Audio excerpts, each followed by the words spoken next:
Why I just wanted to move to a tropical island someday, despite its own set of problems with the hotness and the humidity, right? Because it's still way better than the alternatives, right? All alternatives in my book, or as I'll compare to today, against its polar opposites.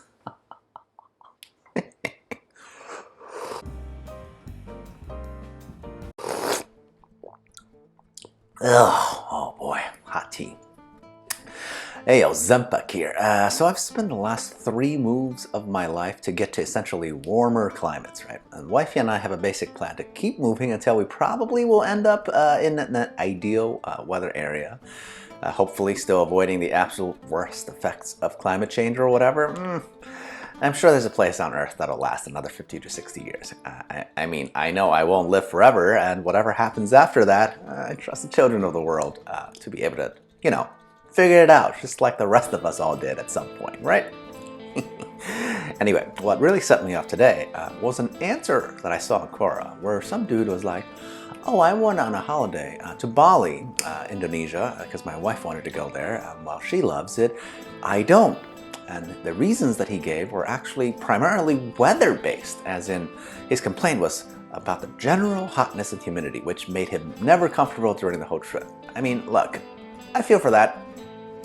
Weather is a bit of a constant, right? And it's a shame if you don't like certain types of climates, but you're in it for a whole week or whatever, right? So to me, it's kind of like an Instagram filter that you can't take off, right? If you really hate that filter, oh boy, all your pictures are gonna come out looking weird, right? But his comment did get me thinking about why I honestly do not mind hot and humid temperatures at all, right? I mean, ideally, the humidity part I can give or take, but it bothers me very little considering that I spent my formative years in New York City. Oh boy, does it get humid there during the summertime, right?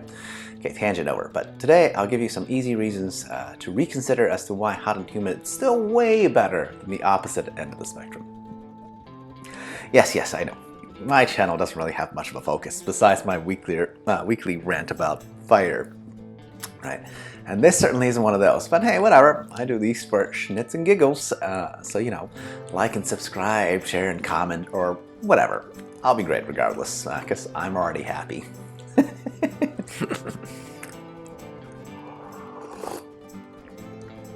Okay. So reason number 1 is simple, right? Hot and humid is great for your skin, so I was told when I lived in one of the biggest party cities in the USA. That's of course well known for its hotness and humidity. All the locals would tell me, sure, it might get sweaty a lot, but everyone looks younger than they actually are because they've been basically living in a constant low-level sauna-like environment. I absolutely adore this line of thinking, right? Honestly, I have no idea if that's really true, or maybe more due to the party atmosphere of that particular town, but it certainly did seem true. I mean, maybe my mind was influenced by this local kind of legend type of thing, but now that I've planted this idea in the heads of others, I do feel good about it, right? Yeah, I'm gonna stick with the story. We all know moisture is good for the skin, and smooth, moisturized skin is way better than dry and chapped skin, right? So I can see decades of living in humidity might have a long-term effect. We'll roll with it. Best defense for humidity, at least, ever.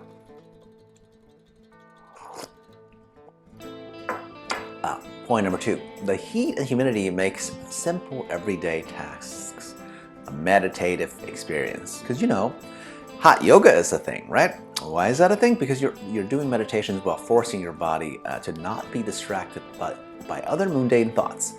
That's way easier to do when you are in an extremely heated atmosphere, right? So living in a very hot and humid city makes almost any kind of walk into the same meditative exercise. Now you might think I'm off my rockers, but I'm totally serious right now. Obviously don't injure yourself. For me, walking or hiking, because if it's over a long duration, we have to come up with a fancier word for it. So hiking for hours in the heat and sweating through my shirt multiple times, maybe that sounds like torture for the uninitiated, right? But to me, it can be quite eye-opening, or eye-drenching to be more realistic, okay? I absolutely love combining the idea of walking meditation with a hot and humid environment, right? Just take it slow and feel your normal thought process escape from you.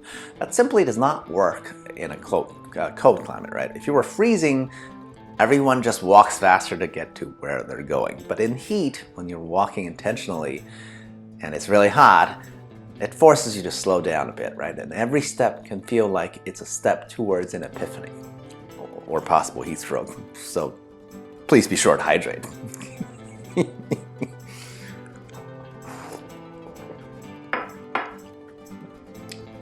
Now, and that leads to my final, somewhat irreverent type of point, right? And that is, it is still better to die of heat exhaustion than the other way around, which is, I think, death by freezing. Oh God, no. I mean, I'm a cynic, so I always got to think about the very worst case scenario, right?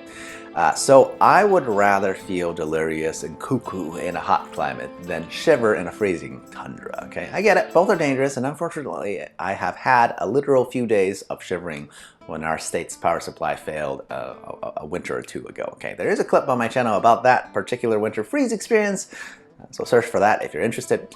My point is, that's an anomaly where I am, and frankly, it was way, way scarier than being in the hot, hot sun, right? When it's freezing, we can barely move, we can barely function. It feels like the cold is needling us from everywhere, you know, exterior to our skin. That is real torture, okay? Whereas when the heat gets to us, right, sure, it'll probably do the same, you know, level of bodily harm, but the heat mostly makes people delirious first, right? Rather than that whole needling effect.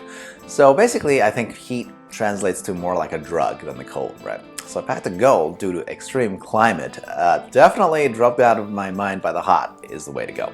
Fight me on that, I'm ready, okay? Plus, it's relatively easy to fight heat with, you know, just water. Whereas to fight cold, I'd need to start an actual fire, and that's pretty difficult to do in the modern era at home. Right.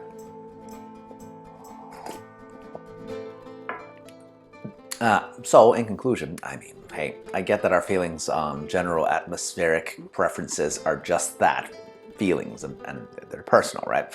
I always vote for flip-flops and maybe a sun hat weather over multiple layers and down jackets. Okay. Oh God, I don't miss the cold at all, okay?